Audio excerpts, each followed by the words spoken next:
You are watching Access LaPorte County, Channel 97. Coming up next is the August 6, 2024 meeting of the LaPorte County Parks and Recreation Board. You can find more information for this meeting by visiting www.accesslaportecounty.org. Good evening, everyone. Welcome to the Michigan City Council meeting for August the 6th. And please stand for the Pledge of Allegiance and a moment of silent prayer. Pledge allegiance to the flag of the United States of America and to the republic for which it stands, one nation, under God, indivisible, for liberty and justice for all.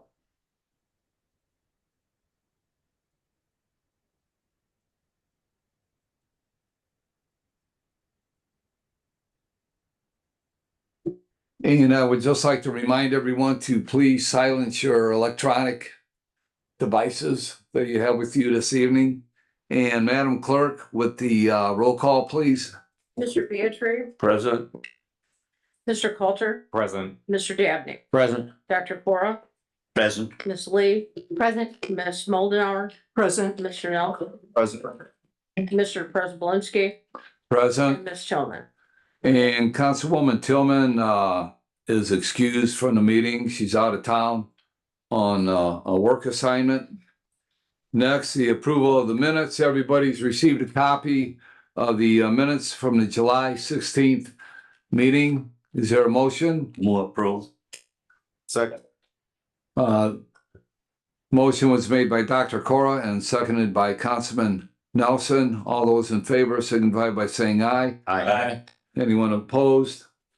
Minutes are approved. Reports of any standing committees this evening? Any reports of any standing committees? Having none. Reports of the Finance Committee? I know that you didn't have a meeting this evening. No, we didn't correct? have a meeting. If it's okay with Mr. President, I can read the fund balance. Sure. Okay.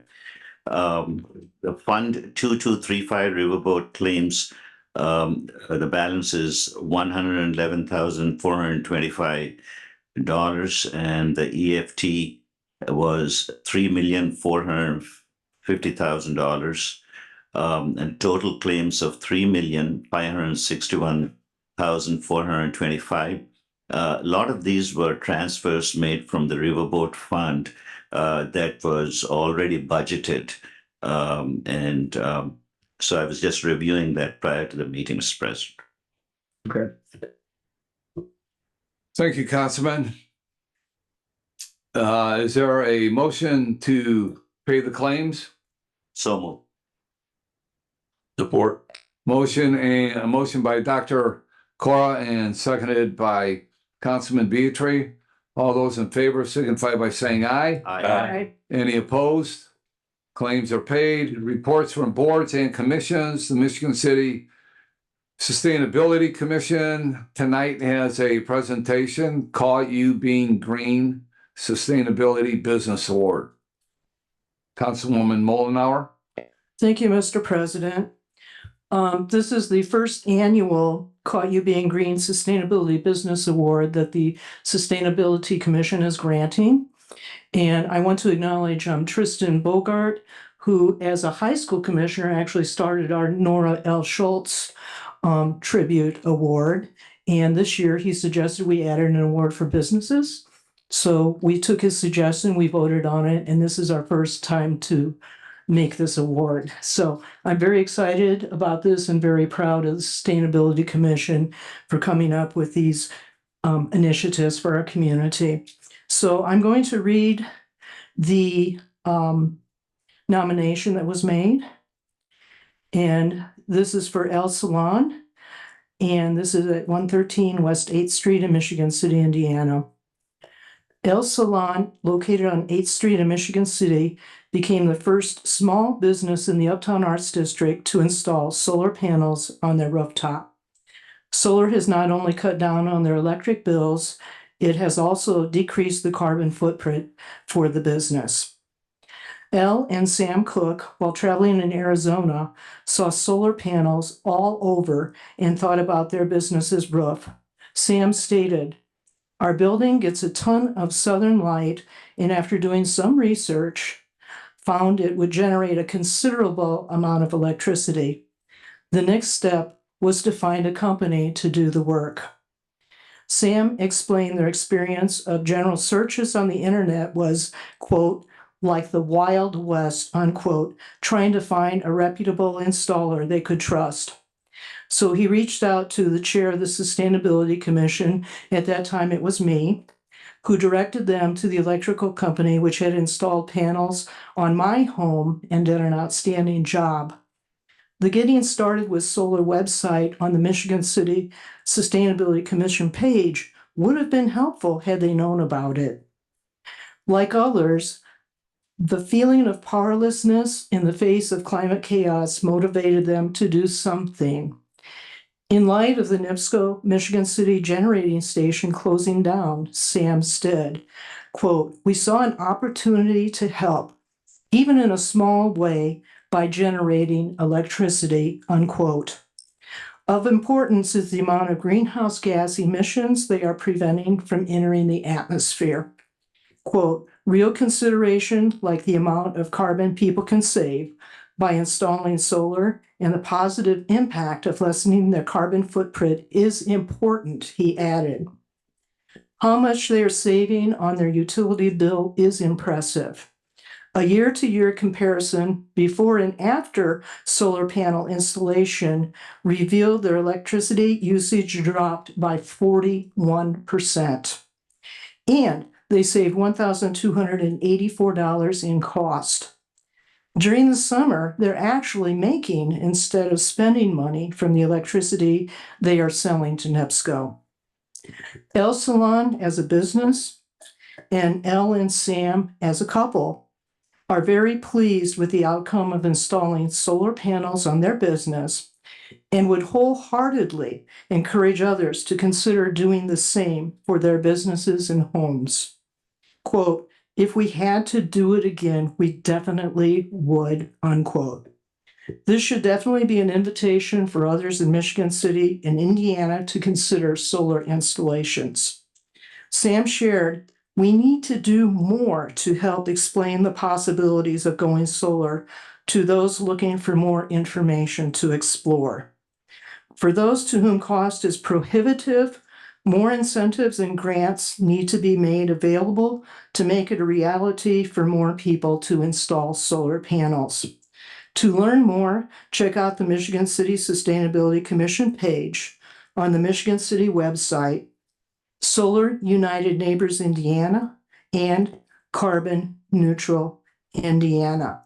So that was the submission for the award. At this time, I would like to ask Tristan and also Elle and Sam Hook to please come forward.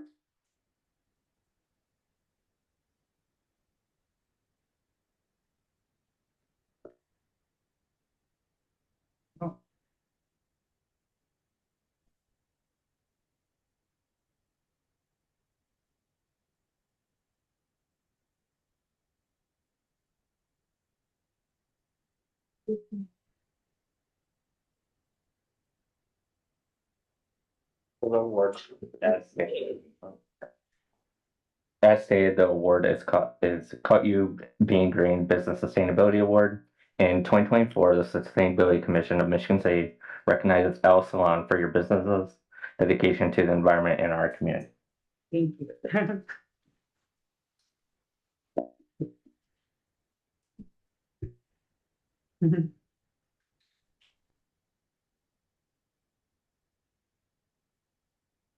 Thank you.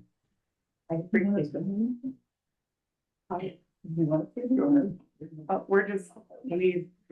We've enjoyed being a part of Michigan City for 17 years, and we're just going to continue doing our thing. Thank you. Yeah, good job.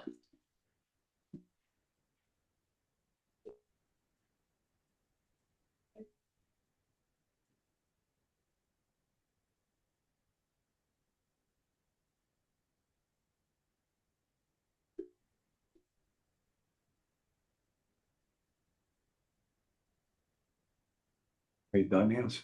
Yes. Okay. Would any council members like to comment or thank the recipients, congratulate them? Now's your time if you'd like to say a few words. Dr. Cora? You know, after listening to this, I've been thinking of putting panels, solar panels on my house. So this is an incentive for me to start acting on it. So congratulations and thanks for doing it.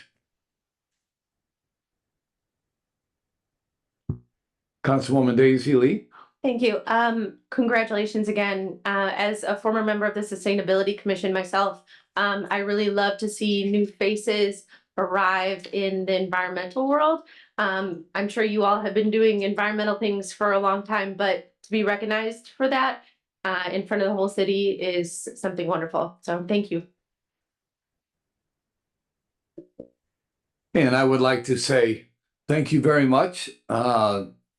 Being a city representative, taking the lead on solar power. Plus you saved a few pennies and that's always good, right? But no, congratulations. That's fantastic. And maybe more companies and businesses in the downtown area, the word will spread and they'll jump on board and do the same thing. So congratulations. Job well done. Thank you.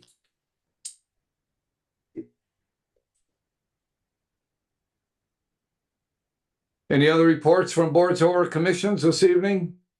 Having none, reports of special or select committees? Having none, reports from the mayor or other city officers and departments? And the mayor is here this evening.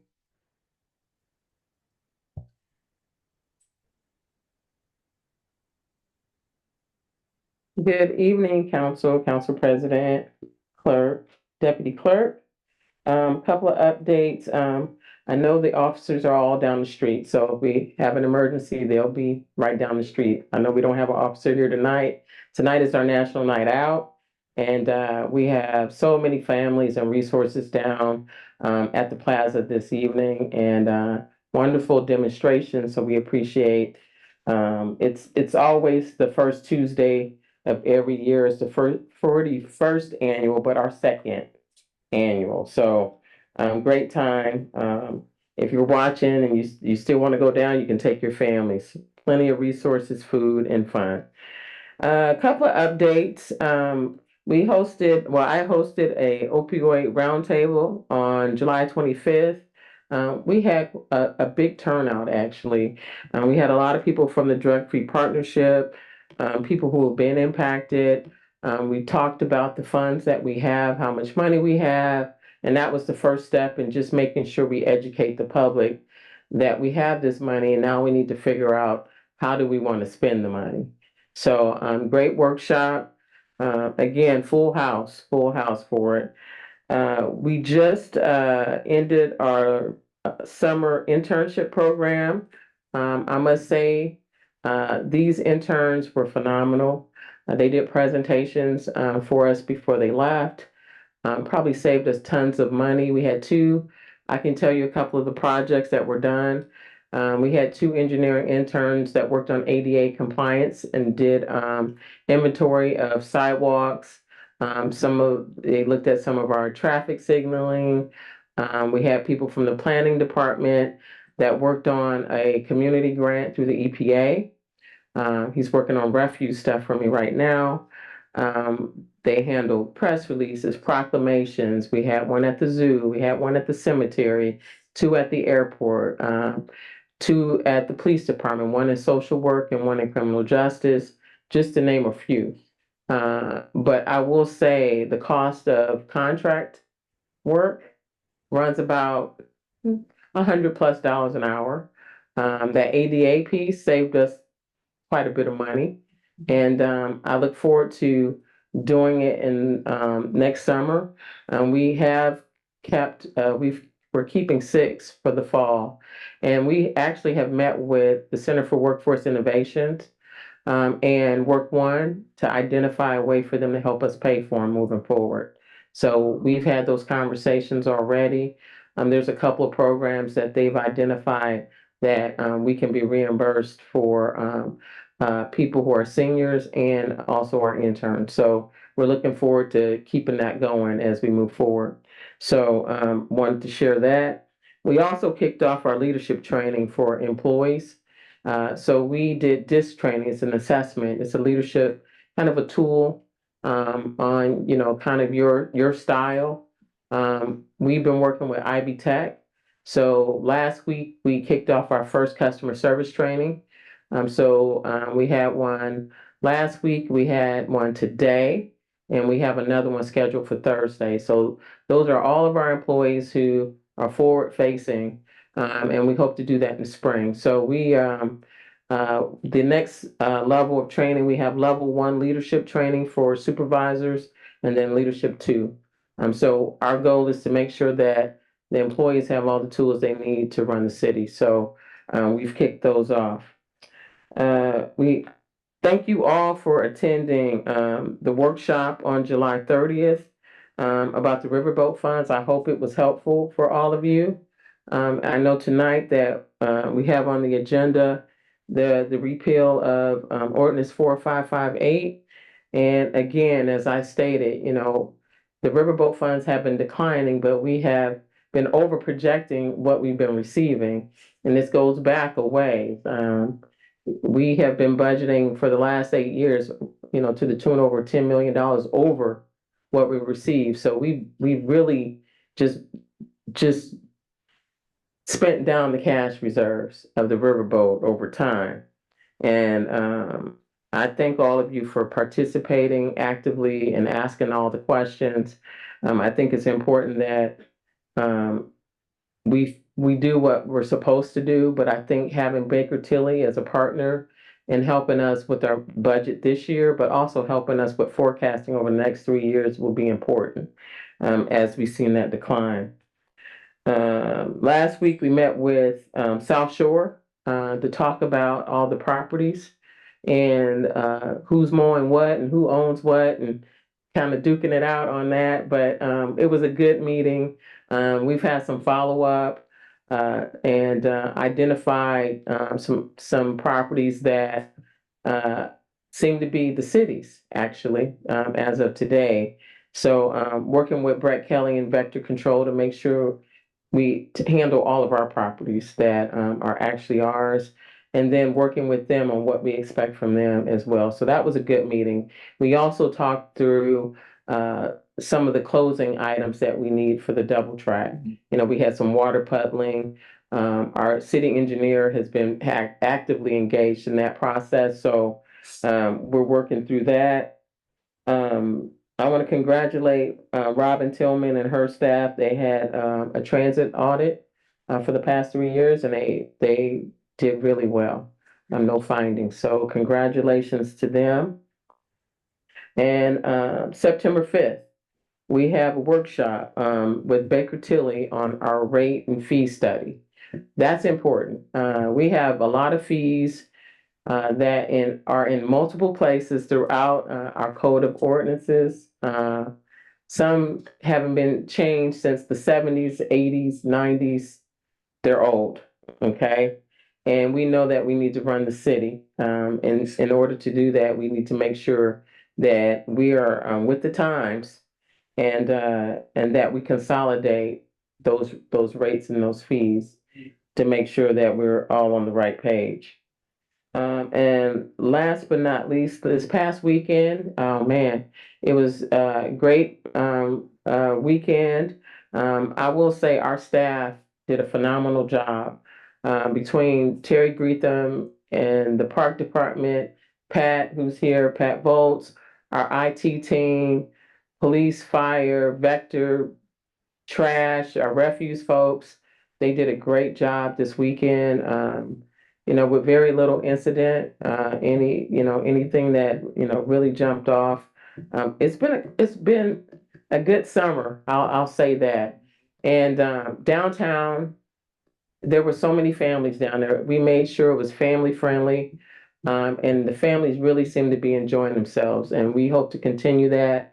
We're working through identifying some family friendly things for Oktoberfest, for the kiddos to do so that families can enjoy the lakefront just as well as tourists and visitors. So I think those are all of the things I have. I know that we had an EFT and we talked a little bit about that at the council meeting, but just for sake of transparency, I do want to bring that up.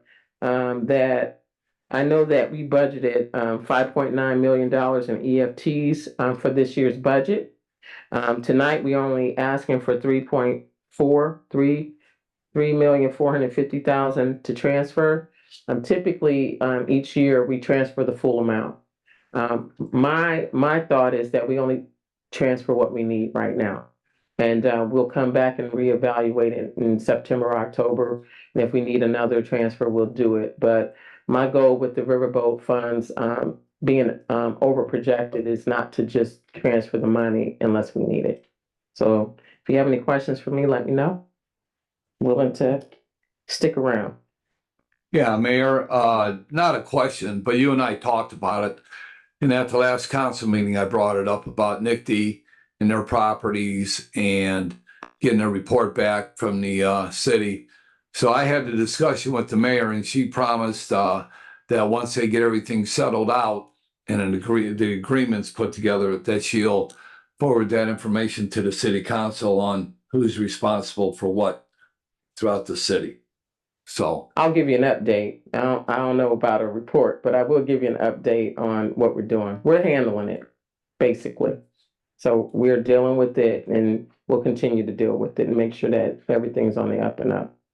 yeah, well, I guess with the report, what I'm saying is just tell us what properties belong to the city and what properties belong to NICD. I'll send it to you. So that council members know. I'll send that to you. I have that now. I'll send it. Yeah, okay. That's what I'd like to have. I don't know what the other council members like, but I know I'd like to have it. So I know what we're responsible for and what they're responsible for, so we can hold their feet to the fire. Okay, I'll handle it. Mayor Angie, Yeah. I have a question and a suggestion. We'll be working on this, repealing the ordinance 4558, as you had suggested, at our council workshop. And when we're going to have this workshop at Baker Tilly, we are going to be looking at fees. And can we also look at how we can maybe retain Baker Tilly to see how we can reduce our dependence on riverboat money moving forward? We've already done that. You're right, okay. Yeah, so we approved that. It's been a minute, but you all approved that with the ARPA dollars. So basically, we've retained Baker Tilly to help us through this cycle, but also to do the forecasting, which includes the riverboat for the next 3 to 4 years. Okay, great. Thank you. Any other questions? Councilman Dabney? Yeah, just wanted to point out, this is more of a comment, not a question. I talked to a few of the people who were doing the internship for us in the summer and quizzed them a little bit and asked them, how they're liking it. And a lot of them said, what they were doing, well, all of them said what they were doing is actually going to apply to their major at school. And that is just genius. I'm glad you thought of this program and bring that here to Michigan City. So I'm looking forward to meeting the next crop next year. I think that is something great for us moving forward. That development is really good. And one of the things, they did go through some training too. We had 2 professional development days for them. And, people were like, they don't live here. That's not true. So we had quite a few that were Michigan City residents, some that families had kind of moved here, were transplants, but we also had students that were connected to their grandparents who lived here, which is another great thing, because my goal is for them to live here indefinitely and to move here after they graduate, right? So it was an opportunity for families in general that were connected to LaPorte County to have their students here. And we had a couple that were very special, that specialty we had someone at the zoo whose background was the zoo. Well, they came from Lake County. We didn't have any zoo science folks. So, I think when we look at it, it's really a recruiting tool for the city. So it was impactful, and I thought they all did a wonderful job. Right. Sure. Councilwoman Mullenhour? Yes, Mayor Angie, I really want to acknowledge you for the millions of dollars that you've brought to Michigan City through a couple of the awards that have been received recently. So thank you very much for looking for and going after those dollars, which is going to make a really big difference in our city. Also, sincere congratulations on an extremely successful internship program. And again, I want to acknowledge you for being proactive and figuring out how we can continue doing this and forming partnerships with organizations that are going to be able to provide the monies to actually have round two. So thank you. Thank you. And I will, and I probably should tell Councilwoman Tillman, I am participating in the Mayor's Institute on Planning and Urban Design. I was selected one of 7 mayors, and an architect from University of Florida flew in, and I did a tour to identify a case study. So the case study that I'm working on is Michigan Boulevard from the police station down to Carroll Ave. And so I'll be going to Gainesville, working with leaders in the industry on how do we plan for Michigan Boulevard. So just a FYI. Councilman Dabney? And just to add on to that, the comment that I made, not a question. Just wanted to give Keela Ward a shout out for organizing and helping and then running that program. I thought about her, we go back to Eastport Elementary School, and I'm sure she's watching, and she wanted me to give her a shout out as well. She did a great job, that program. She did. All right. Thank you. Thank you, Mayor. Thank you very much. Next on the agenda, Madam Clerk, are there any petitions before us this evening? There are no petitions this evening. Communications? In accordance with ordinance 4538, the clerk's office received the following incident report from the Michigan City Fire Department on July 30th regarding an accident that took place on July 8th.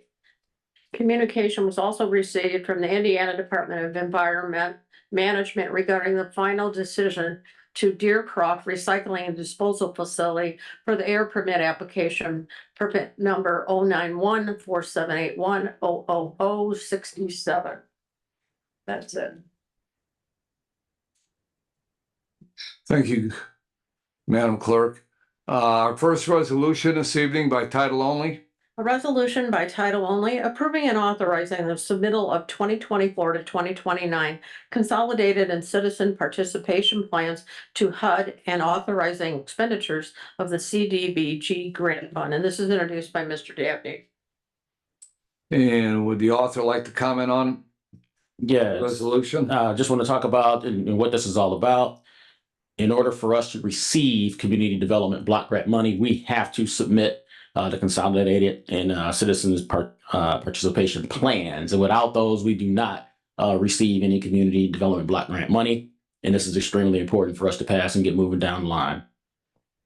And if you have any questions or anything regarding details about these plans, you can ask. Sherry's here tonight. I just know how important it is for us to get this done to make sure we get those dollars that we can use here in Michigan City. Thank you, Councilman Dabney. Anyone from the public wish to speak on this resolution? Anyone from the public wish to speak on this resolution? Anyone from the public wish to speak on this resolution? Are there any council comments or questions on this resolution? I have a couple questions, or one question. It says that there were 2 public hearings on the plans, correct? Tonight. Yeah, tonight's one of them?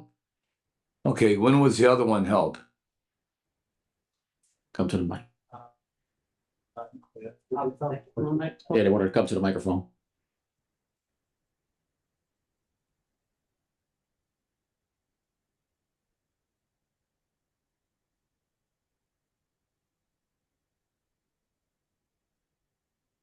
Sherry Wilson, CDBG Administrator. We had one on July 31st, and tonight is the final public hearing. We also had one earlier in the summer on June 12th, I believe. Okay, Mhm. thank you. Uh-huh. Any other questions of the administrator? Okay, thank you very much. Do we have a motion? So moved. Support it. Okay, motion made by Councilman Dabney and seconded by Councilman Nelson. So Councilman Beatrice made the motion and I Okay, I'm support. sorry. All right, Madam Clerk, on the vote? Ms. Moldenauer, Aye. Mr. Nelson, Aye. Mr. Preselinski, Aye. Mr. Beatrice, Aye. Mr. Coulter, Aye. Dabney, Aye. Dr. Cora, Aye. and Ms. Lee. Aye. We have 8 in favor and no one opposed. Thank you, Madam Clerk. Our first ordinance this evening on first reading by title only. Oh, hold on. An ordinance on first reading by title only, creating section 26-65 in chapter 26 of the Michigan City Municipal Code to limit the number of employee agents allowed to canvass under a door-to-door solicitation license. And this is also introduced by Mr. Dabney. And does the author have anything you'd like to add at this time? Yes, this ordinance came out of, we had the hail storms and hail damage to roofs and everything like that. There were local businesses, out of town businesses that were approaching to get solicitors' licenses in order to go knocking door to door to peddle here in Michigan City. Got a lot of complaints from people. You know, they were just being overrun basically by these folks coming to their doors. And so this came or was first discussed in the Board of Works, if I'm not mistaken, and brought on to my attention. I said, yes, I would sign that. We're going to limit these people to 5 folks that can be registered in order to go around and solicit in our city. And it really just came out of the fact that people were just simply overrun. I don't know what kind of information they were all giving. A lot of people may see that as an opportunity to take advantage of people, talking about what they can do for them. But anyway, the fact that people were just overrun with the peddlers and that, they decided to try with 5. And I decided to go ahead and bring this legislation forward. Thank you, Councilman. Anyone from the public wish to speak on this ordinance? Yes, Tommy Kolovic, 1316 Ohio Street. We also need to limit the actual number of peddlers we're gonna have. Right now, we got 7 roofing contractors being allowed to go door to door. They need to understand under our ordinance, you know, if you have a no soliciting sticker on your door, that means to go take a hike. And if the resident asks the solicitor to leave, they gotta leave. I just had one yesterday, 11:30, after I came from the board. He came up on his Segway, started knocking on my door. I didn't answer the door to him. They ought to give him a $100 fine. Thank you. Thank you, sir. Anyone else from the public wish to speak on this ordinance? Sir, come to the microphone, please, and state your name and address.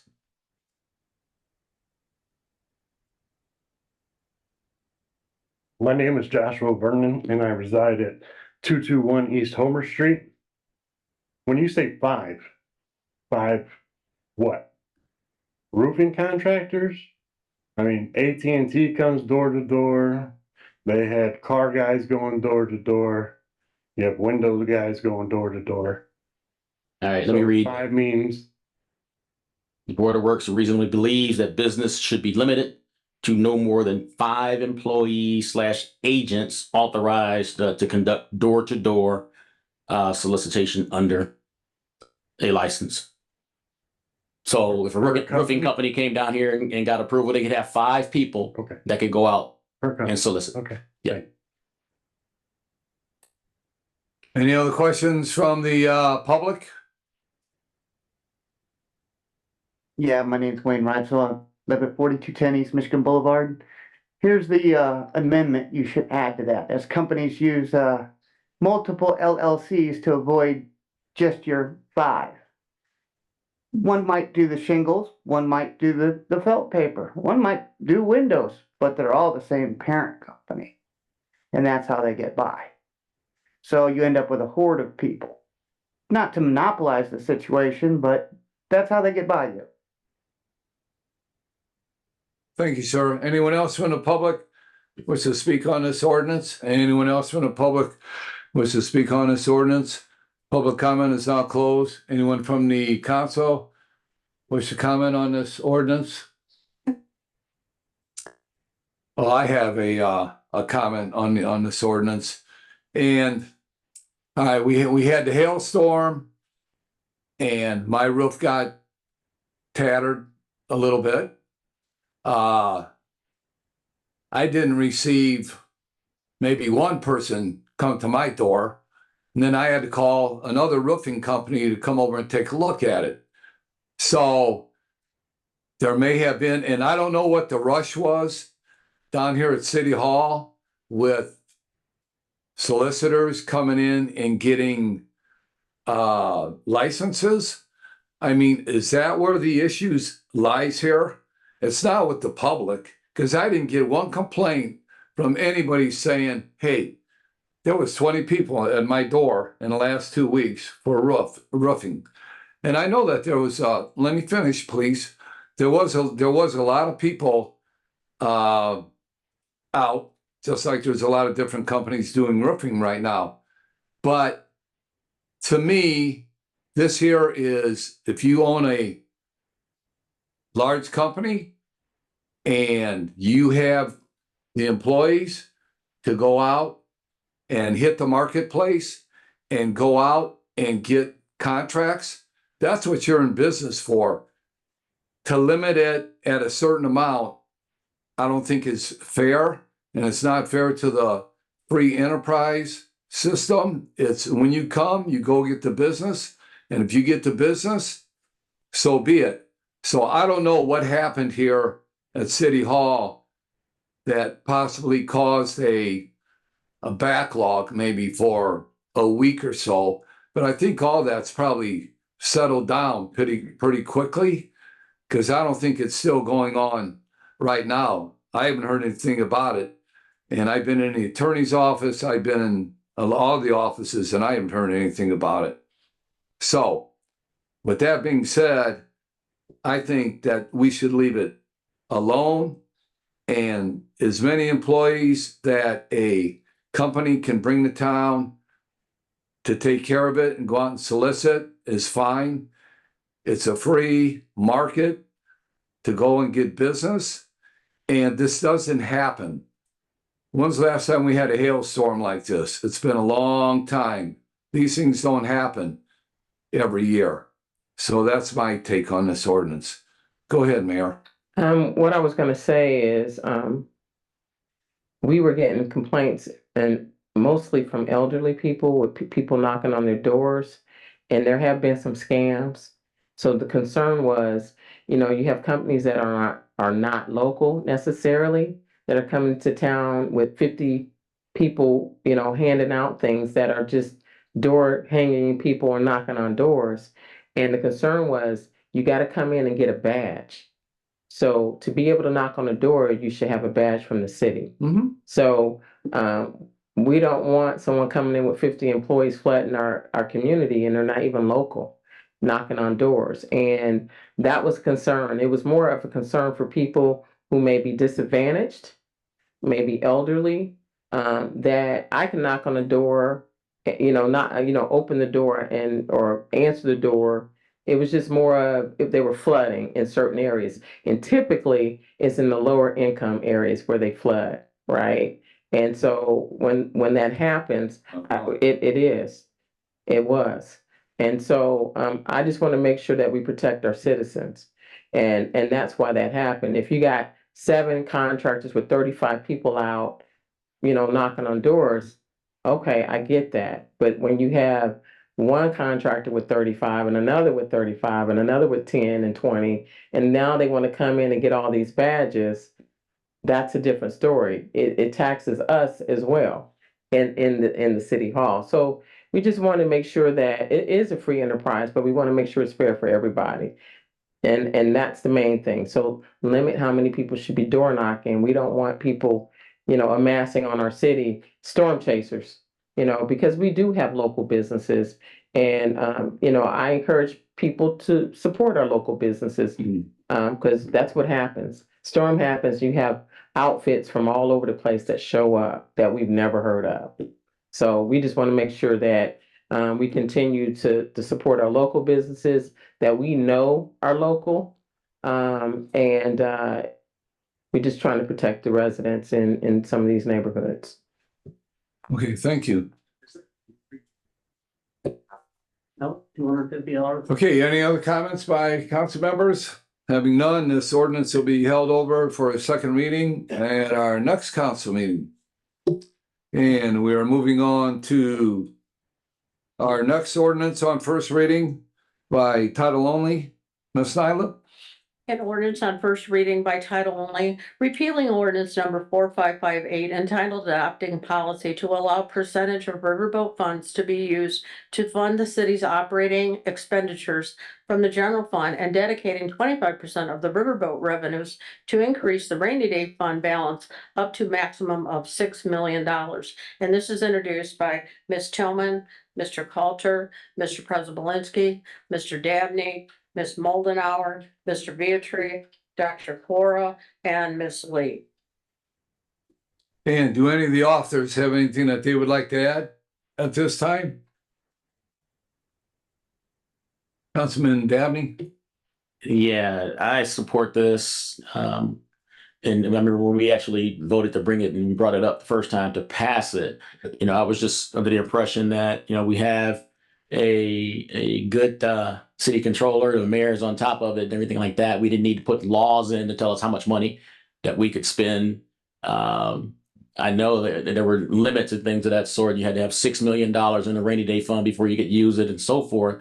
But I always thought that, you know, that's something that the controller's office and our mayor would be able to control. We didn't need to put those stipulations on it. If we needed money, they should be able to use the money and not have to live by these different stipulations. I just thought it was, I guess, coming from a finance world, it's just something, that's just the way I see it. You should be able to see what you have, spend what you have, and shouldn't have to put a law in there that would tell you. But here we are at this position where we need to repeal, so we can just put certain amounts of money in, as the mayor said, when we need it, and not just because we're supposed to transfer. Let's just use a number, $5 million over to another account, transfer the whole $5 million. As she was saying, let's say we only need $500,000, we would just transfer $500,000 and move forward. So I just think that, you know, it's actually them taking more responsibility and us taking more responsibility to be able to see as these dollars come out of the account every single time, rather than us making one big transfer for $5 million. Now there's one for 500,000 that we would see. There's one for however many dollars that we would see. We would be able to stay on top of it because we will now be using money as it is needed. Any other sponsors? Dr. Cora? Mr. President, you know, we had a nice workshop that helped us understand the rationale for this. We have this ordinance in place, but we are not following that ordinance because our budgetary projections were not accurate, and then we have been spending more money. So we really have not been able to stick to the stipulations of this ordinance. So rather than have an ordinance on the book and not following what that ordinance says, it's best to repeat it. And I think what we're going to be doing is having this organization, Baker Tilly, come and help us manage our finances a little bit better. That way, we don't have a situation where we have an ordinance and we are not following that ordinance. Thank you, Councilman. Councilman Beatrice? I'm supportive of this as well, and for the same reason that Dr. Cora mentioned. It was the workshop that we had at the mayor's request. It's one of the best workshops that I've ever had with the mayor, and I had 8 years of experience on council before. She's got the courage to take on things that other mayors haven't had the courage to take on, and much credit to her for that. The workshop gave us information that was easily understood, which is also something that other mayors haven't been able to do for the council. And I stand with her and behind her. I think she's got a way to get out of the mess that we're in, because it didn't happen in a year. It happened over the course of many years and many mayors. So I think she's got the courage and the wisdom and to take this on. And I do too, because of her leadership. So thank you, Mayor, for one of the best workshops that we've had. And this is the first step in solving the issue. Any other sponsors like to say anything at this time? Having none, anyone from the public wish to speak on this ordinance? Yes, Tommy Kolovic, 1316 Ohio Street. I encourage you to repeal this. I know I watched that workshop too, the Mayor Angie had, and I agree with everything what Councilman Tim Beatrice said about her doing, all these other mayors, they didn't want to tackle this things like, Mayor Muir, Mayor Perry, they never wanted to impose the wheel tax. Now Mayor Angie, she wants to put on the wheel tax, 400,000 a year to go directly to our roads. The state put that on 2007. I know LaPorte, Portage, Valpo, nearly every other municipality in Northwest Indiana has had that since 2017. That's $2.5 million we lost over that time in road funding. That's it's just $25 for every vehicle, car, $40 for a big truck, $10 for a trailer or motorcycle. It's not going to kill your 401k or your RA and your investments. It's say another thing I wanted to mention when we do these fee studies. I know Shannon Eason mentioned this at Park Study in the state of Michigan. If you got to make a rescue or recovery out of one of the Great Lakes, they bill you $3,000. I said we need to have that here too. Thank you. Anyone else from the public who wishes to speak on this ordinance? Hello, Scott Mellon, Kenwood Place, Mr. President, Council. I attended that budgetary workshop and I agree it was a very informative workshop. And I too applaud the mayor for tackling this. What was disclosed at that was that this fund, and I don't quite understand it, but we've overdrawn that fund or overspent it by in excess of $10 million over the last, since 2015, in 9 years. It was the number she gave us was between 12 and $14 million. And another thing she said, and that's a whole lot of money. Another thing she said at that workshop was that we need to repeal this because we basically never followed it. We've never met it. So my question is, this is an ordinance. This is the law. If my grass is more than 6 inches long, I can be cited by the city. There's a penalty for violating the law. So I asked this council, what is the penalty for violating this since it's been enacted? It sounds like some of you were in fact on councils when this was maybe even made in an ordinance, when 4558 was made. I don't like hearing, it's 2 times now I've heard, well, the controller should have given us better numbers. I think it's the council's responsibility to follow these numbers and to know if we're overdrafting something by $12 million. I don't believe repealing this law eliminates any liability. What's the penalty? I mean, that's a lot of money that's been overdrafted, misallocated over time by various councils and various administrations. Again, I applaud this administration for looking at it in all the various ways. But again, where's the penalty? Who gets in trouble for spending $12 million that they shouldn't have? I think that's a serious matter for the city. Thank you.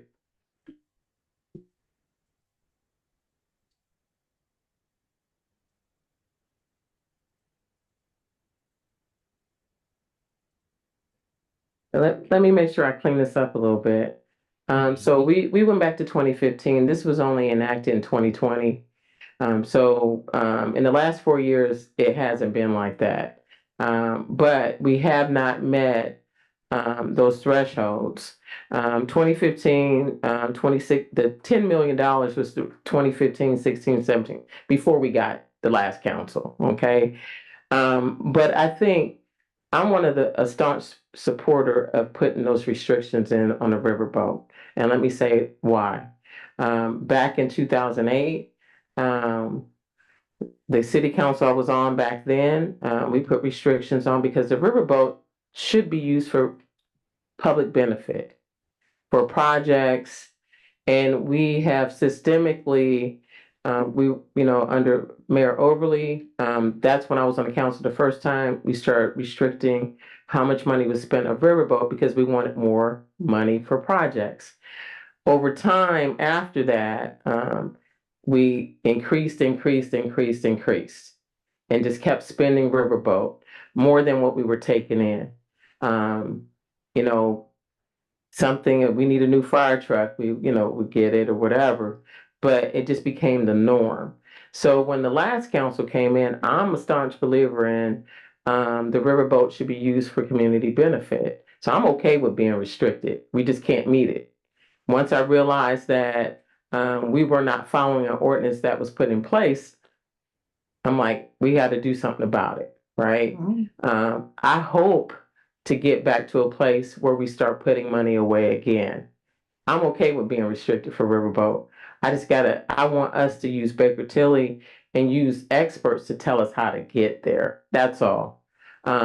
So there's nothing as far as a liability if additional appropriations were continuing to come to the council. These were all additional appropriations on top of the budget that were coming to the council that still had to be passed.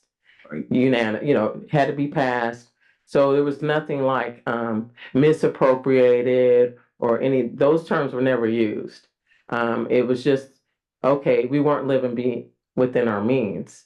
And I still am a staunch believer that with the Riverboat, we do have to get to a place in the future where we do put some restrictions on the Riverboat funds, not the rest of the funds, but the Riverboat, it should be a public benefit. And right now we're using it just to get by. We're living paycheck to paycheck because we don't have those cash reserves anymore. So I just want to clarify that so that the public doesn't think there was some type of misappropriation or anything like that. This was enacted during COVID as well, in 2020. And our Riverboat funds have been going down systemically since then. So there are a lot of factors that impacted it, but nothing like with the dereliction of duty or anything like that, outside of some over projecting of revenues that we weren't getting and having competition from other riverboats. I mean, a lot of it is that as well. So I just wanted to clarify that so that the public knows. Thank you, Mayor. Mr. President. Councilman Dabney. Go ahead. It's back on to us now. Pardon? It's back to council comment. Because that was public comment. Oh, okay. I'm sorry. Yeah. Anyone else from the public wish to speak on this ordinance? Yes, within regards to this ordinance, a lot of these ordinances, she's doing a great job, Angie is. It's within the acquiring funds, there's still some outstanding funds that were paid out for like garbage cans and things like that over 11 months ago that the garbage cans never appeared. And that was a trailer full. I'm one of the people that one of those garbage cans was ordered for. So it's missing, and I'm sure she'll get a chance to address that. But a lot of the ordinances that are coming in are affecting the private citizen from being able to do their own thing.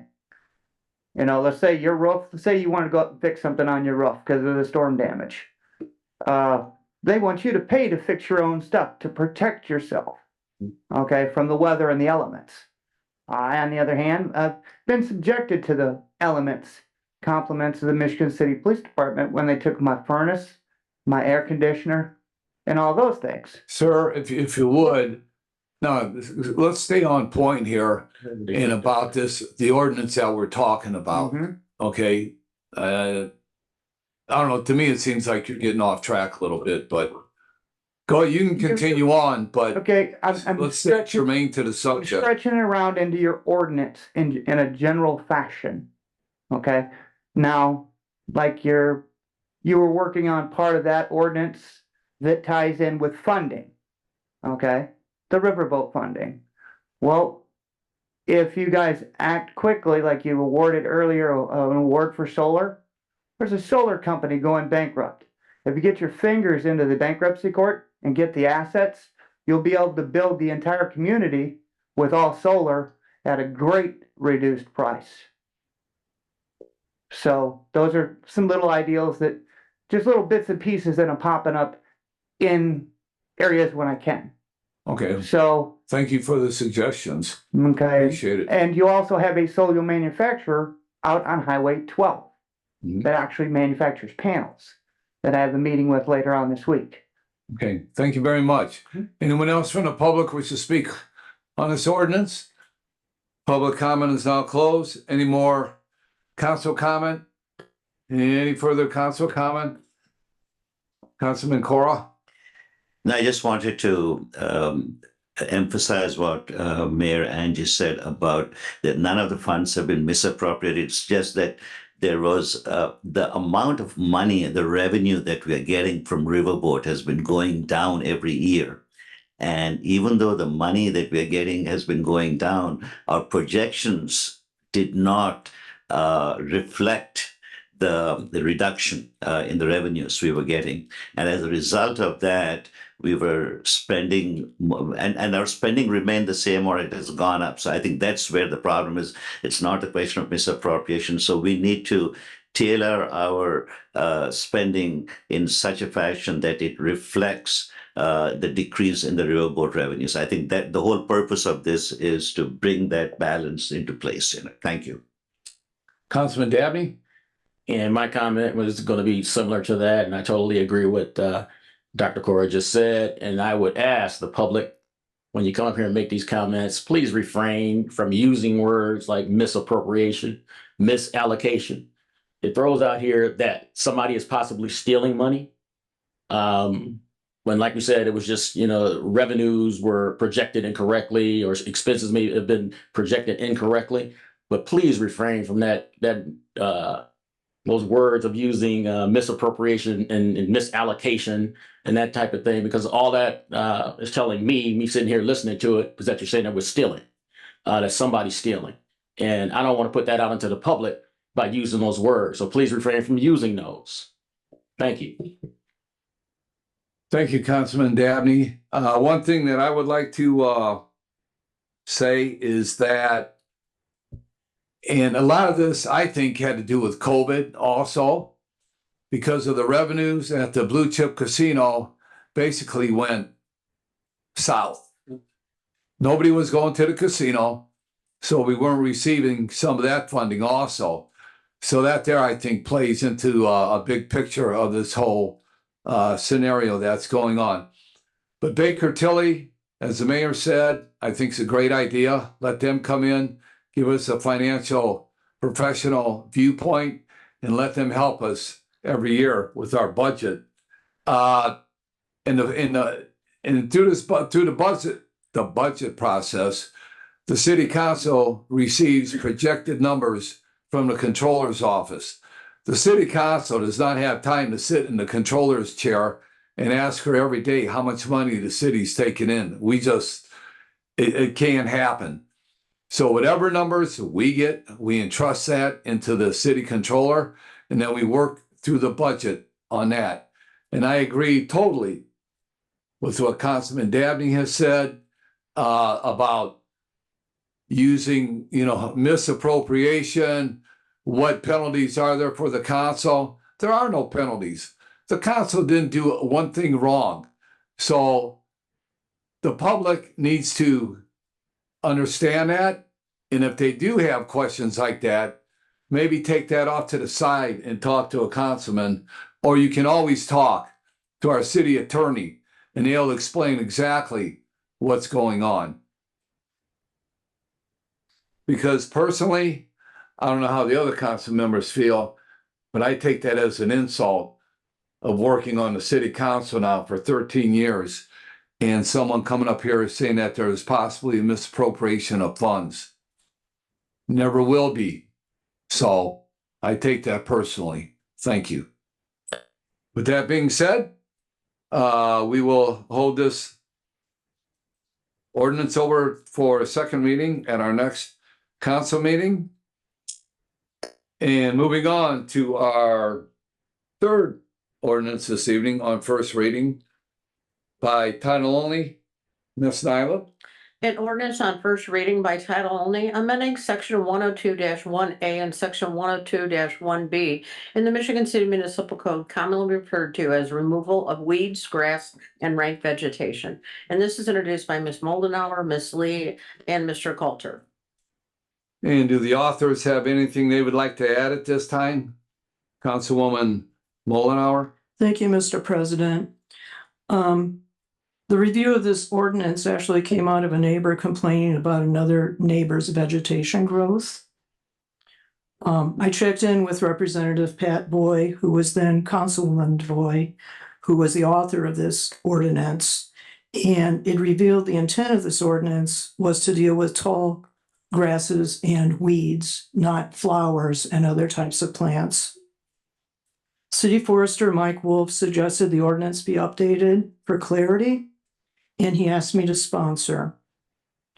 I agreed and suggested pollinator gardens and native plants to be included in this revision. Northwest Indiana, made up of LaPorte, Porter, Lake, Stark, and Jasper counties, recently became the first region in the United States to be certified by the National Wildlife Foundation as a wildlife habitat.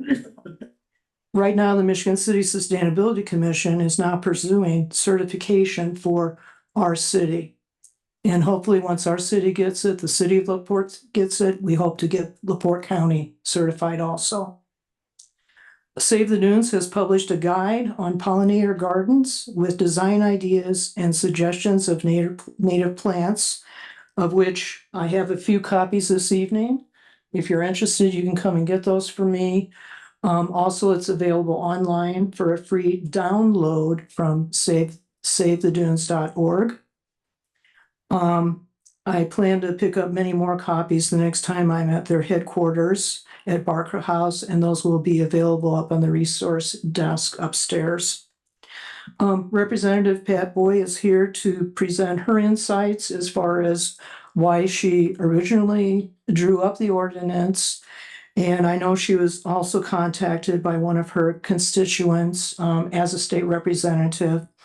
Also, I want to point out that Mike Wolf is present to answer any questions that people might have.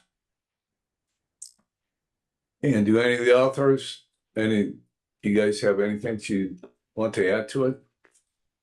Okay. Is there anyone from the public that wishes to speak on this ordinance? Yeah, my name's Wayne Reitzel, and I have a few questions in regards to the trees and stuff. Now there was this virus that went around that started killing trees. Will there be any things within regards to that as far as the grass, and since the arborist is included in this, will there be any maintenance of some of those trees that have been killed off that are slowly dying around the city? Mike, if you want to come up here and answer any questions that the gentleman may have.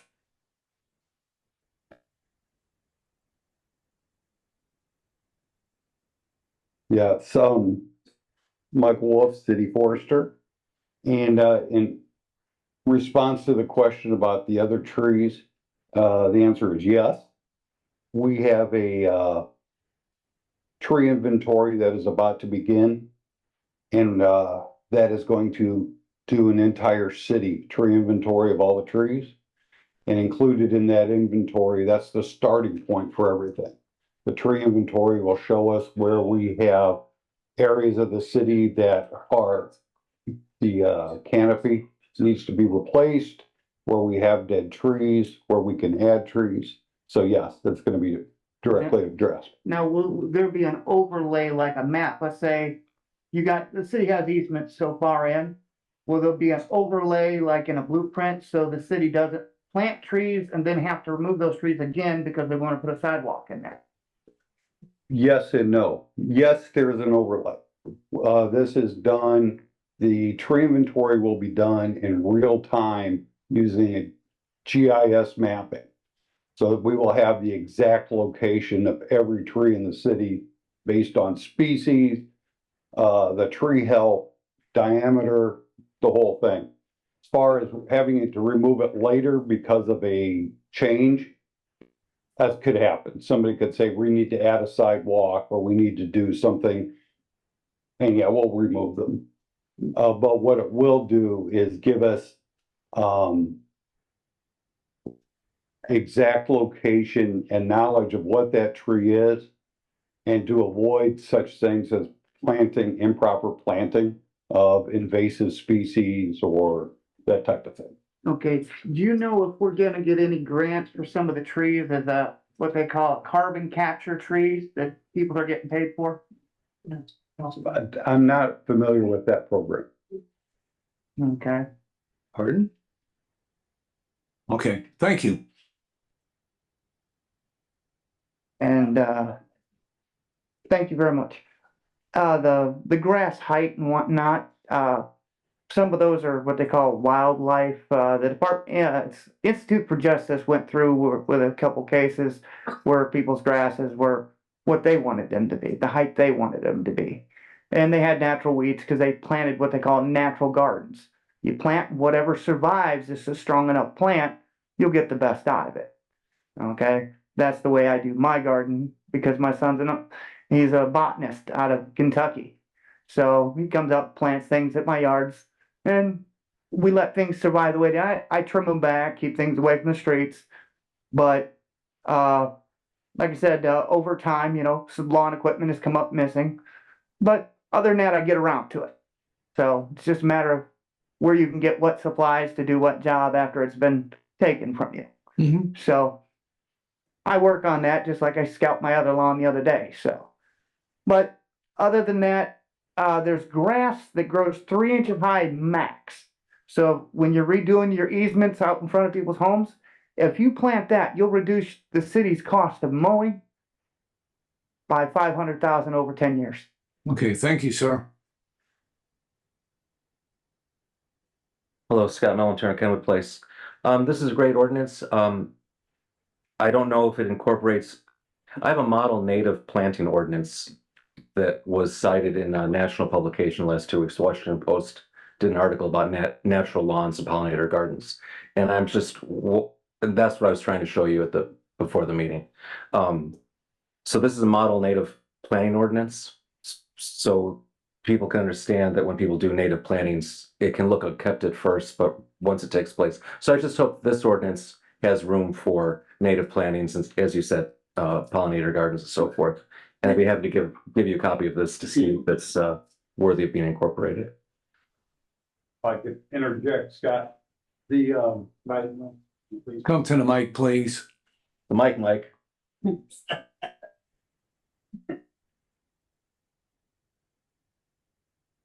Always a pleasure, Scott. Always a pleasure. Somebody likes me. Yeah, the ordinance does cover, that's one of the part of the language we tried to add back into this ordinance to make sure that we knew what a native garden is versus a weed. An unkept yard. And that's also, I put in the ordinance when I did the rewrite or the re-clarification, if you will, to add myself I added language to add the city forester to assist. That being, now I'm not an expert.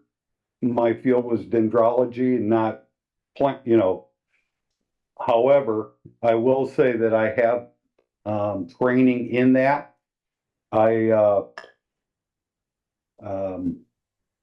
My training, I covered weeds in the training. I had a category 6, personally held a category 6 and a category 12 commercial license for that. The license is great. Tell you about the license. To get the license, you have to go through the office of the state chemist. You have to take several tests to get that. It's located at Purdue University. The training included identification, biology, pesticide chemistry, pesticide application, equipment calibration, plus environmental and legal concerns. So I'm not an expert, but I felt that by adding me into that, I could give vector control and actually the street department some city interdepartmental cooperation and give them some help on things that I may have a little more knowledge on than they did. Hope that answered. Thank you. That sounds great. I'm just that we're leaving room for native plantings because to some people it just looks like weeds. But there's a big difference between a weed filled lot and native plantings. So this sounds like a great ordinance. Thank you. Anyone else from the public wish to speak on this ordinance? Anyone from the public? Okay, online, Hannah? Hi, can you hear me? Hi. Yeah. Awesome. Go ahead. Thank you so much. I just wanted to say thank you to Pat Boy for taking my call on this and for everyone who introduced the ordinance to I really appreciate it. I am one of the people who in Michigan City have one of these native gardens. When I received the notice from Vector Control that I was not in compliance with this 102-1, the police officer who brought the ordinance to my door actually said, like, hey, I see you have a sign here that says I have a sign outside in my yard that says pardon the mess, like the previous speaker was just talking about, this prairie is in progress. And he was like, we don't do prairie in progress in Michigan City. And I think it's just a very conflicting message, because there's a lot of initiatives from Save the Dunes and from, the Parks Department and all these other things. Like there's every plant that I have in my yard is somewhere publicly available for people to enjoy as well in Michigan City somewhere. Like I was talking to Pat Boy the other day about the rain gardens on Wabash. Like there's signs out there that say hey, this is how you can help. So I just want to be sure that this is taken care of. Like the previous speaker said, the very specific problem that people don't understand the difference between some of these plants and can't recognize them and don't understand the ecological importance. And then also between that and a weed. And then also that the police officers who work for the Vector Department, who are in charge of spreading taking these, things to people, are aware of what kind of information they're spreading as well. Thank you. Okay, thank you very much. Anyone else from the public wish to speak?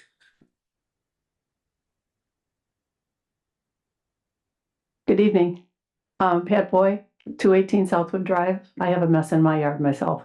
The reason this ordinance was originally written was because we had a lot of buildings that were left unattended, and lawns would get 8 to 10 inches high.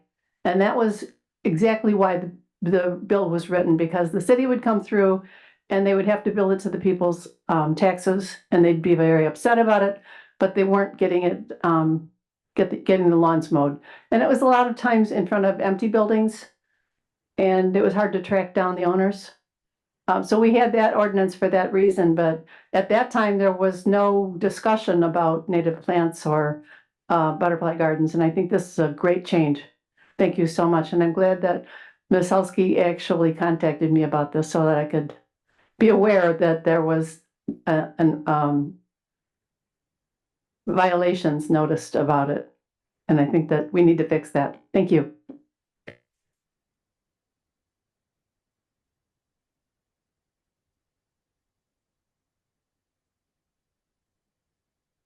Hi, my name is Tristan Bogart. I'm a commissioner on the Michigan State Sustainability Commission. I want to go ahead and say that this is a great legislation that that deserves to be passed, as it's very important for our city, so that people growing these gardens do not get cited or whatever the case may be. But I also want to point out the fact that this can also be beneficial to the city, as well as there is people that go and seek ecotourism, and that if we have more people in a cooperative way having these gardens, it could be also a way to draw more people here. Thank you.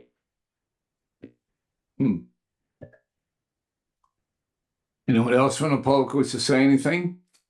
Public comment is now closed. Any further council comments? I do have a couple questions.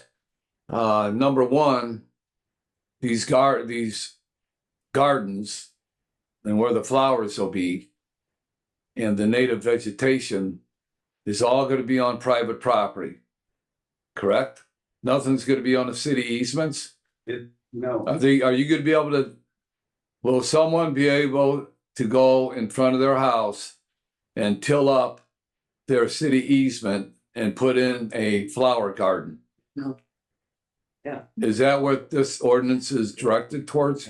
This ordinance is directed toward controlling unmaintained gardens.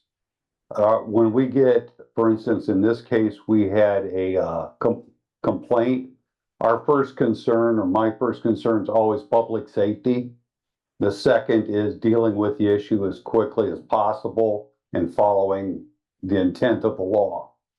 So that's what this was about. This was about correcting or adding language that would clarify what was meant by weed or what was meant by a certain thing, and to make sure that if there is a concern over safety, that we deal with that immediately. Right. So what I'm asking, someone could take the city easement in front of their house and till it up and start putting plants in there, native plants, flowers, what have you, right? Correct. They do. They currently do. Okay, but it's not mentioned in here. It does not say anything about city easements in this ordinance that I can see.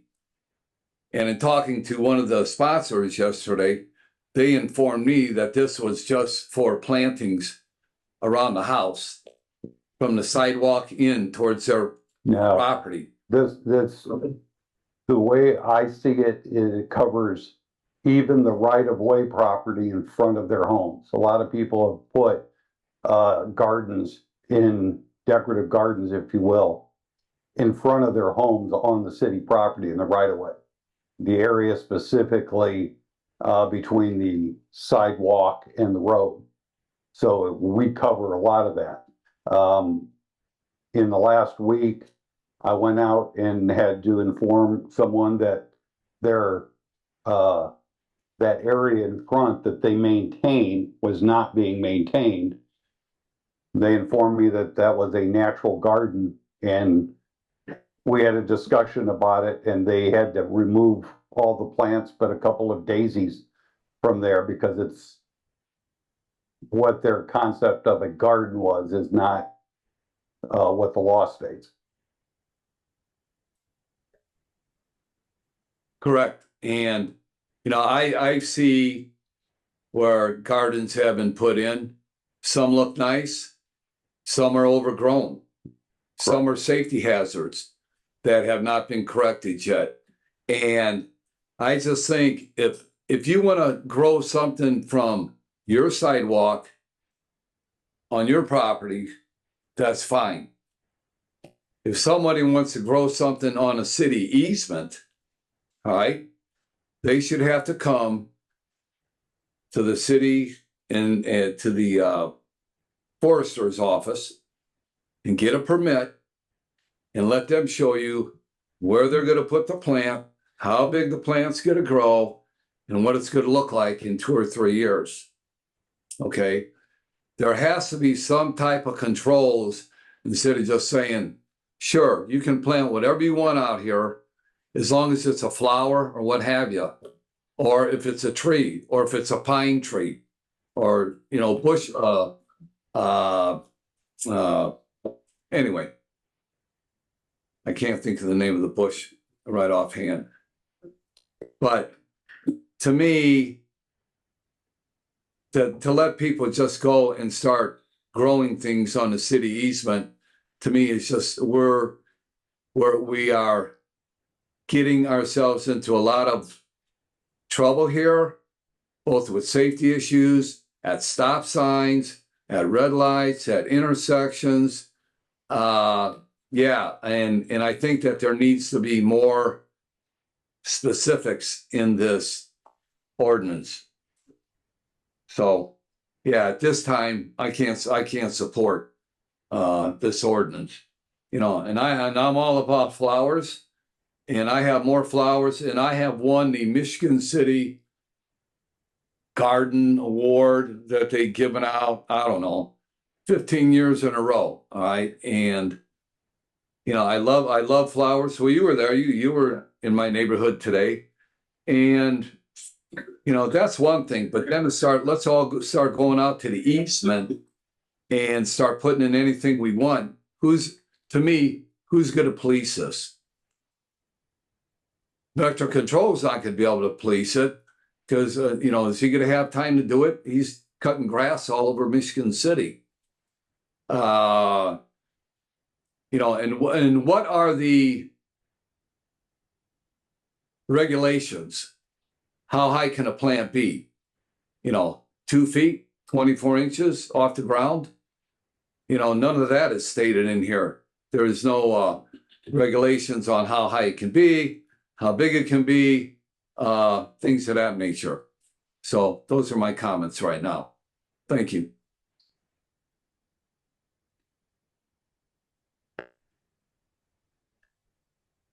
So, any other council comments? Having none? No council comments. This ordinance will be held over for second reading at our next council meeting. Thank you.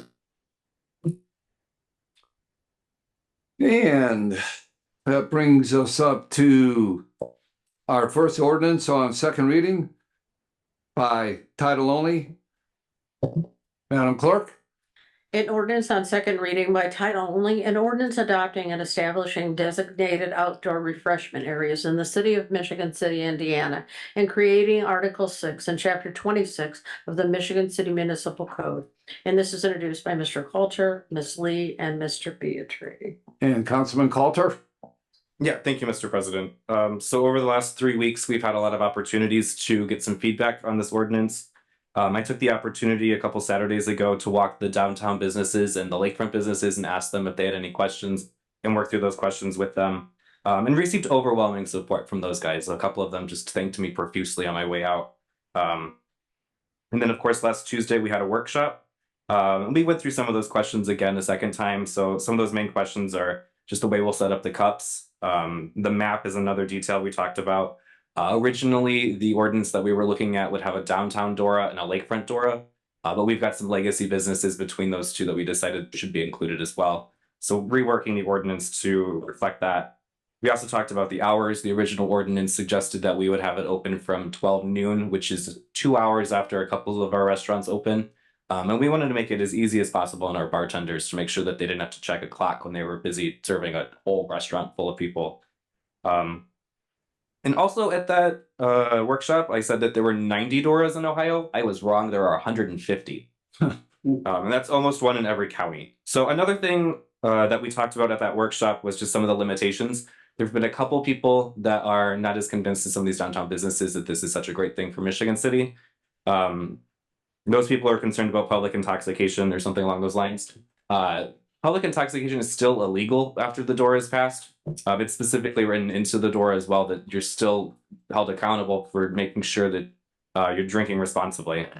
With that, the bartenders are still responsible to make sure that they're not over-serving patrons, and restaurants have accountability as well, where they complete an application to get into the DORA, as well as the city will review that, and the state reviews it as well. So with that, we have a lot of feedback that we're still incorporating into the ordinance. So with that, Mr. President, I'd like to table this on second reading. Thank you, Councilman. There's been a motion to table. Is there a second? There's been a motion and a second to table by Councilman Cora. Ms. Nyla, on the vote? Tabling it to one, till the next meeting. Tabling it until the next meeting. Thank you, Toronto. Thank you. Next meeting, okay. Okay. Mr. Nelson. Aye. Mr. Prespolinski. Aye. Mr. Beatrice. Aye. Mr. Coulter. Aye. Mr. Dabney. Aye. Dr. Cora. Aye. Ms. Lee. Aye. And Ms. Moldenauer. Aye. We have 8 in favor and no one opposed to table it till the next meeting. Okay, thank you, Ms. Nyla. Under new business. FYI, the council had two appointments to the revolving loan committee. The fund incumbents right now are Pia Parrott and Erica Miller, and their terms expire October 18th, 2024. So if you have anybody, and if you are thinking about nominating anyone, please contact the clerk's office, because there are certain specifications that people have to hold depending on what seats they're replacing. You know, like one person has to be a banker and another people have to be in businesses in Michigan City. So if you have anybody in mind, call Gail and let them give you the insight on the requirements to nominate somebody. And under unfinished business, tonight we have nominations for the council has one appointment to the Urban Enterprise Association due to Tommy Amico's resignation, which this term will begin immediately and expire on 12/31/2024. And nominations are now open. I would like to nominate Dakota Euler. Who? Dakota Euler. Okay. Ms. Nyla, Dakota Euler has been nominated, Do we need a second? and he does have his paperwork in. Okay. Are there any other nominations? Any other nominations? Any other nominations for the Urban Enterprise Association? Having none? Oh, I'm sorry, Councilwoman Molnar. I would like to nominate Dan. No, Pardon? Dan Nowicki.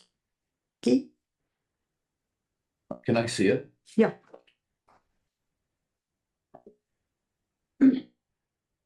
Dan Wacky, I guess. And this gentleman lives at 4265 North, 675 West. Is that in Michigan City? You have to be a Michigan City resident. I'm not sure if that's in Michigan City or not. Then you have to live in the zone. I don't know exactly where that's at. So, It's. You have to be in the urban enterprise zone for this position, a resident. yeah, you have to be a I'll withdraw the nomination. Okay. Okay, any other nominations?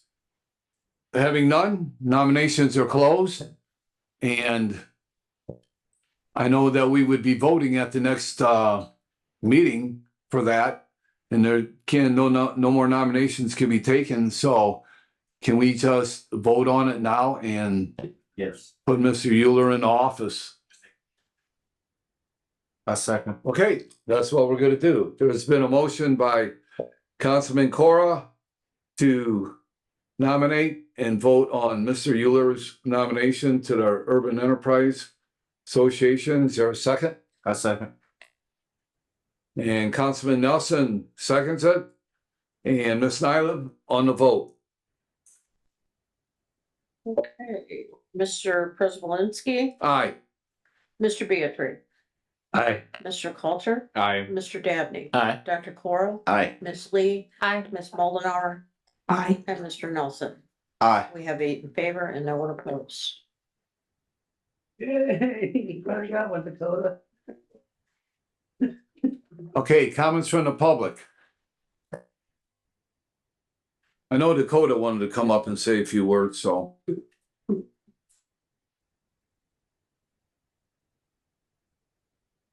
Good evening, Honorable Council. Dakota Euler, 718 Emma Street. I would just like to thank you for your vote of confidence. I was before you another time this year for the same board, and I look forward to serving on your behalf. Thank you. Okay, you're welcome. Good luck. Go ahead, sir. Yes, Tommy Kolavic, 1316 Ohio Street. I want you all to join me in welcoming our new school superintendent, Dr. Wendell McCollum. He was approved at their special meeting last night. I think that's awesome. I think it's really important that we have a resident within the district that's serving our superintendent. I remember when Dr. Barbara Easton Watkins came here 14 years ago. That's the first question I asked. I said, is she going to resign the district? And Jim Kinsel will tell you she certainly is. I said, she's going to live in Potawatomi Park. She bought the Alpanius house. So Wendell's going to do a great job. We all know Wendell. I want to congratulate Mayor Angie. I know she won't be here at our next meeting. She's going to be out of town. She's going to be attending the Democratic National Convention. She's a delegate to the state. So when we're watching the convention on TV, make sure we watch for Mayor Angie. I actually asked her, are you going to attend the Accelerate Indiana Mayor's Conference, the AIM Conference down in Madison, Indiana? There's actually a connection between the Michigan City and Madison. We were the northern terminus of the Michigan Road. There's a southern terminus of the Michigan. I said, no, I'm not going to be at the conference with all the other mayors. I'm going to be at the convention. So other than that, Mary, I'm glad she keeps going to all these different conferences and events. I said, take us with us once in a while. I just want to say thank you and keep up the good work and have a good night. Thank you, Tommy. Anyone else from the public wish to say anything? Scott Melanturo, Kenwood Place. I'll point out that public comment is the forum for the public to speak to this council. And I will continue to use whatever language I feel is appropriate to use when I speak to this council. If you were a tax-paying citizen of this city, as we all are, and you heard that $12 million had been spent that sounds like it shouldn't have been spent, or it came from the wrong pile and did the wrong thing, but it didn't do what it was supposed to do, how would you feel? I'm offended that that money was spent. And again, I will use whatever language I feel is appropriate to voice this during the appropriate venue, which is public comment. Thank you. All right. Anyone else from the public wish to speak? Anyone else from the public wish to speak? Public comment is now closed. Any comments from the council? Councilman Dabney. Yeah, first of all, I want to give Greg Coulter a shout out. He did a lot of research before he put on the workshop for the DORA legislation. And that was very impressive to see. You were up there and you had a bunch of questions, people coming from all angles talking about that thing. So that took a lot of work. And like you said, you did the research to be able to answer those questions. So I just want to give you a shout out about that. Also, I want to talk about, we just had our boat races over the weekend, and I continue to see, I was there for both days, and I continue to see Pat Volks, who's in the audience right now, walking around by himself, changing out garbage cans and doing a bunch of work out there. And he was really going at it. I kept asking him, are you going to get some relief? And he would tell me somebody else was coming in at a certain time. But when I would see him again, he'd be by himself again. So I don't know what was going on, but he was working the whole thing. And I'm sure the rest of the maintenance crew came and helped him out.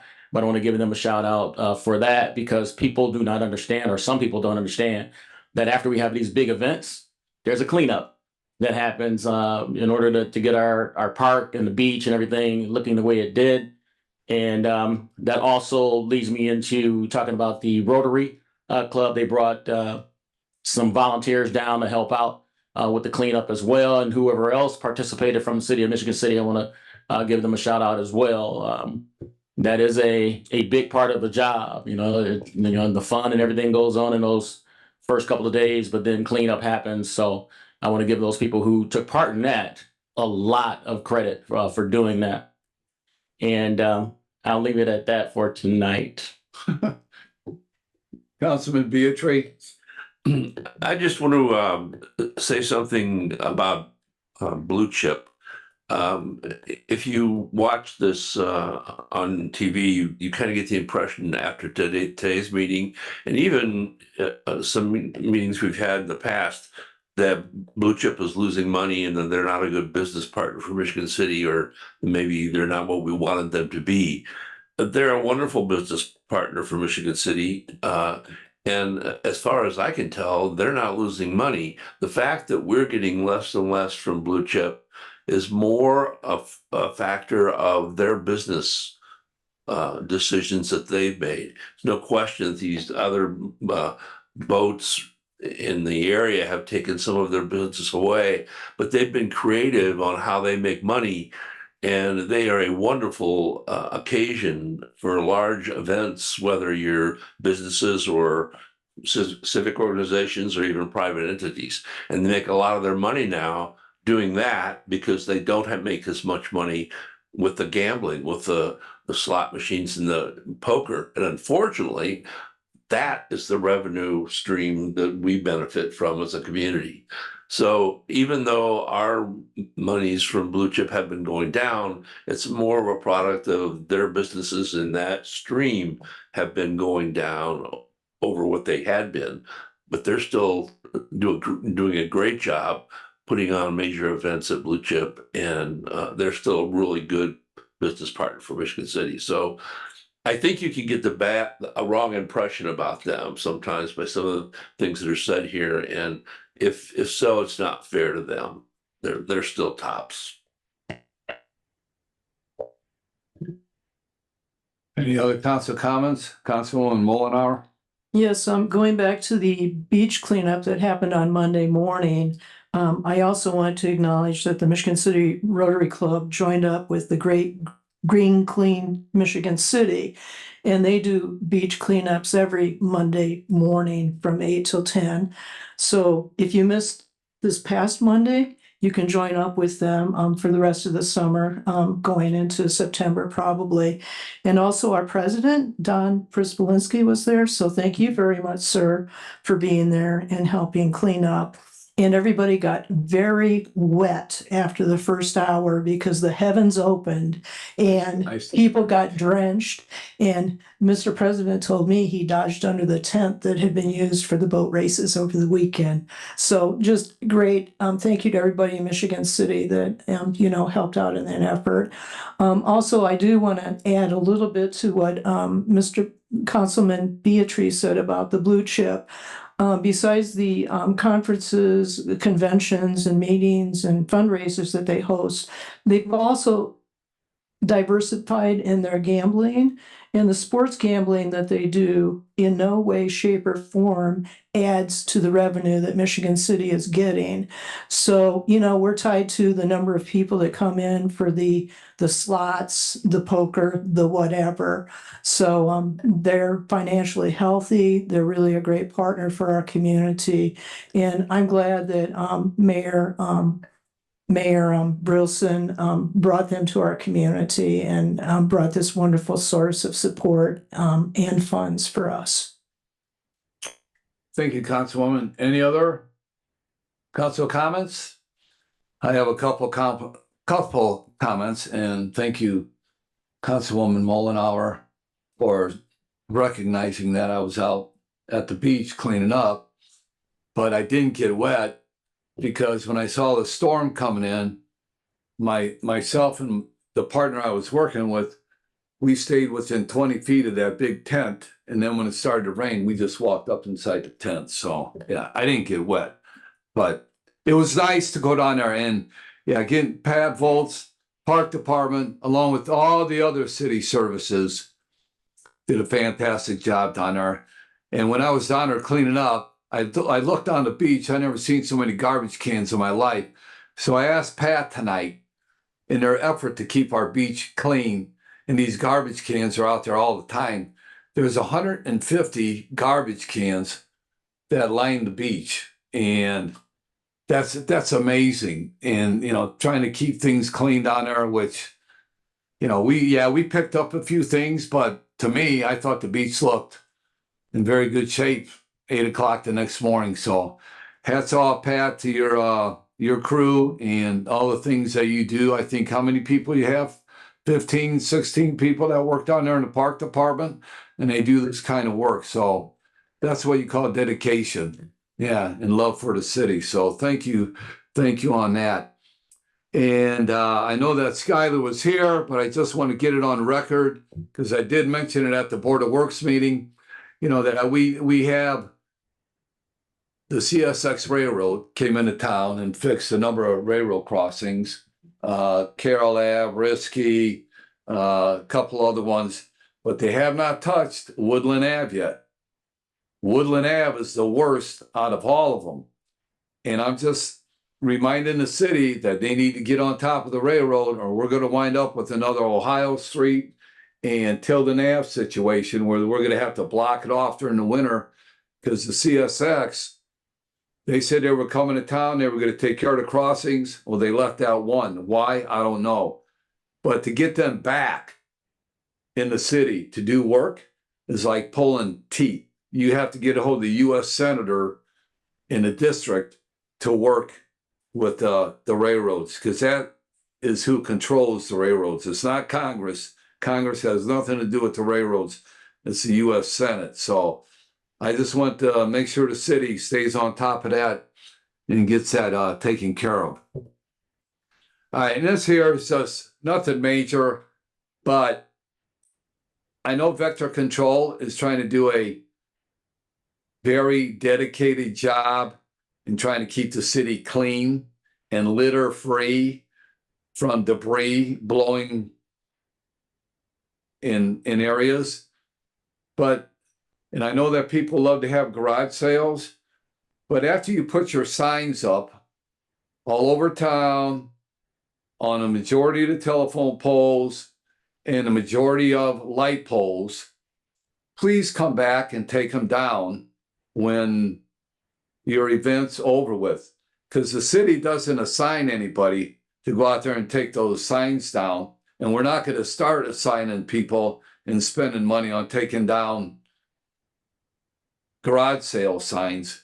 But it's just something that helps keep the city looking neat and clean. I go to other cities, I don't see a lot of garage sale signs hanging on telephone poles. So, okay, I got that off my chest. So, all right. Moving forward, that's all I have to say. Is there a motion to adjourn? Okay, motion to adjourn. Meeting's now over.